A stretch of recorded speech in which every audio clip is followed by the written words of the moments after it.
Hello guys, welcome back to my YouTube channel. और आज का ब्लॉग होने वाला है बहुत बहुत बहुत इंफॉर्मेटिव, क्योंकि आज मैं अपनी डिस्कस करूंगा अपनी नोज की सर्जरी के बारे में। So let's get started.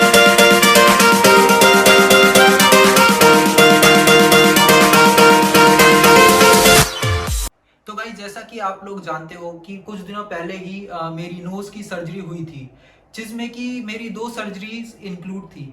पहला सेप्टोप्लास्टिक सर्जरी, दूसरा साइनस सर्जरी।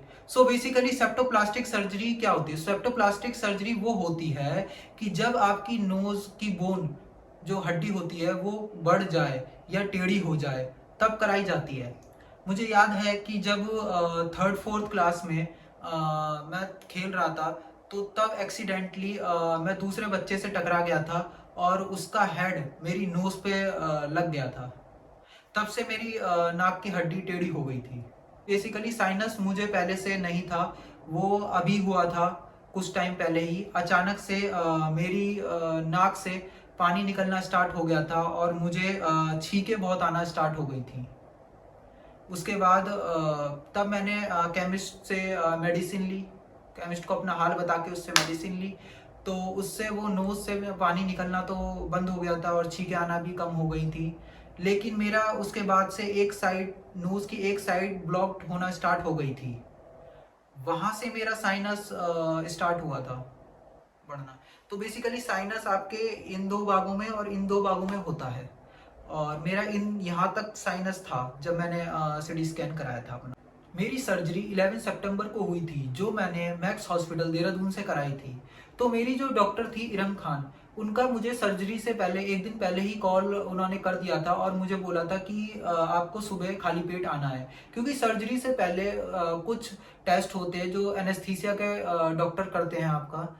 तो उसमें आपको वो चेक करते हैं कि आपको कोई परेशानी तो नहीं है, कि आपको कोई डायबिटीज तो नहीं है, शुगर तो नहीं है, आपको कुछ हार्ट की प्रॉब्लम तो नहीं है। उसमें वो आप सब कुछ, आपका मतलब पूरा बुखार तो नहीं है, तो आपको चेक करते हैं। तो हम लोग सुबह 8 बजे रुड़की से देहरादून की तरफ चल दिए थे।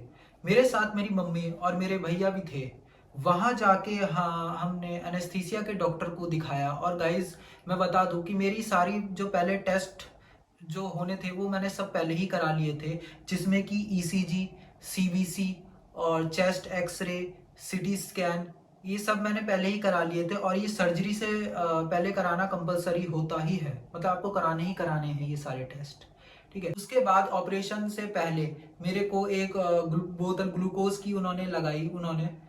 और फिर मुझे जब मतलब ग्लूकोज खत्म हो गया, उसके बाद फिर ऑपरेशन थिएटर में वो शिफ्ट किया गया मुझे, जहाँ से मतलब जहाँ मुझे मतलब इतना डर लगने लगा। मेरे आसपास 4-5 डॉक्टर थे यार, मतलब मैं डर गया है एकदम कि मतलब क्या होने वाला है। उसके बाद उन्होंने फिर मुझे एनेस्थीसिया दिया। और उसके बाद मतलब ऐसी, मतलब मेरे को ऐसी मीठी नींद आई कि मुझे यही नहीं पता गाइस मैं हूँ कहाँ। तो एनेस्थीसिया का वो असर था। उसके बाद जब मेरी सर्जरी कंप्लीट हो गई, तो मेरी मम्मी को एक छोटा सा प्लास्टिक का कंटेनर दिया। उसमें पता नहीं गाइस ये क्या था, कि मतलब उसमें बोन्स सी थी, उसमें मतलब ब्लड लगा हुआ था। पता नहीं ये क्या था, जो उन्होंने मतलब लेजर से करा होगा सर्जरी, तो उसमें पता नहीं क्या था, बोन थी शायद। जब मेरी सर्जरी हो गई, जब मेरी आंख खुली उसके बाद, तब मेरा गला इतने बुरी तरह सूख गया था, क्योंकि मैं नाक से मेरी मतलब पूरी नाक मेरी कवर्ड थी और मैं मुंह से सांस ले रहा था। तब मैंने सबसे पहले उनसे पानी मांगा, लेकिन उन्होंने पानी देने से मना कर दिया गाइस। और बोला कि 6 घंटे तक कोई पानी नहीं मिलेगा आपको। तो मैं समझ गया था यहीं से, मतलब मेरा टफ टाइम स्टार्ट हो गया था, शुरू हो गया था मेरा टफ टाइम। तो पूरे 6 घंटे बाद फिर उन्होंने पानी दिया, ऑपरेशन के 6 घंटे बाद उन्होंने पानी दिया। और उसके साथ मुझे सॉफ्ट डाइट भी दी, जिसमें कस्टर्ड था और खिचड़ी थी। लेकिन आपको पता है गाइस कि मेरी मतलब नाक पे पट्टी होने के कारण मैं मुंह से मतलब मुंह मेरा पूरी तरीके से खुल नहीं पा रहा था। बट मैंने कैसे ना कैसे करके 2-3 चम्मच कस्टर्ड खा लिया। और उसके बाद नेक्स्ट डे फिर मेरी नाक से फर्स्ट पट्टी हटाई गई, जो फर्स्ट जो बड़ी वाली पट्टी है वो नाक से हटा दी थी उन्होंने। और नेक्स्ट डे मुझे उन्होंने नाश्ते में सांबर और डोसा दिया। बट वो भी गाइस मैं 2-3 बाइट ही खा पाया, क्योंकि मेरा मुंह जो था वो प्रॉपरली अब भी नहीं खुल पा रहा था। उसके बाद पूरे दिन मुझे ग्लूकोज और एंटीबायोटिक्स वो चढ़ती रही। तो मेरे ख्याल से अप्रोक्स टोटल 8 से 9 बोतल चढ़ी थी।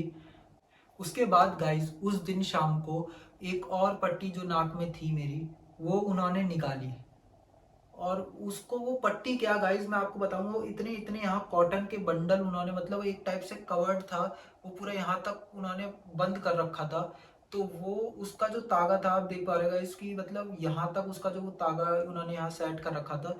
और उसके बाद उन्होंने मतलब वो जो निकाला, उसमें मुझे इतना पेन हुआ गाइस कि मतलब कुछ भी उन्होंने सुन नहीं करा था उसे, ना एनेस्थीसिया दे, मतलब कुछ भी नहीं करा, कम से कम कुछ सुन तो कर देते यार, कम से कम। मतलब इतनी गंदी, मतलब इतनी बुरी तरह वो निकाला मेरे, मतलब इतना दर्द हुआ उसमें। और गाइस वो जब देखा तो वो पूरा जो बंडल था, दोनों जो वो बंडल थे, दोनों साइड के जो बंडल थे, मतलब उसमें मैं आपको बताऊंगा पूरे मतलब खून से वो लथपथ थे पूरा, वो दोनों बंडल, इतना मतलब ब्लीडिंग हुई थी। तो गाइस उसमें मतलब बहुत दर्द हुआ था मेरे को, मतलब मैं मतलब 2-3 मिनट तक तो मैं बोला ही नहीं, और मेरी आंखों से इतना आंसू आ रहे थे, इतने आंसू आ रहे थे, मैं आपको क्या बताऊं। फिर उसके बाद नेक्स्ट डे डॉक्टर आई और डॉक्टर ने बोला कि अब आपको डिस्चार्ज कर रहे हैं और आप घर जा सकते हैं। लेकिन गाइज आपको मैं बता दूं कि उसके बाद भी मेरे नोज में यहाँ पर अब भी इंटरनल नोज स्प्लिंट डला हुआ है, जिनका काम बोन को सपोर्ट देना होता है। और डॉक्टर ने बोला कि ये मतलब आपके 18 दिन के बाद निकलेगी।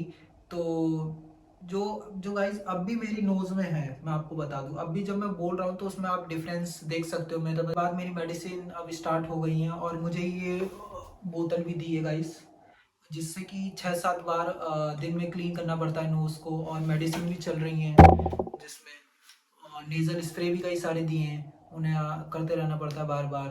और उसके साथ साथ मेरे को उन्होंने, डॉक्टर ने कहा है कि ट्रैवल नहीं कर सकते आप, और 15 डेज़ का रेस्ट करने को कहा है उन्होंने। उसके बाद ही 15 डेज़ बाद ये जो इंटरनल स्प्लिंट है ये निकलेंगे।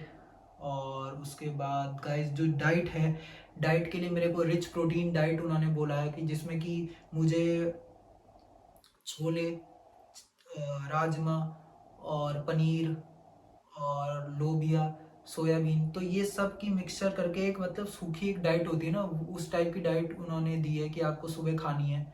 तो गाइज मेरा सजेशन यही है कि जिन लोगों को भी साइनस और नोज ब्लॉकेज है तो वो सर्जरी करा लो।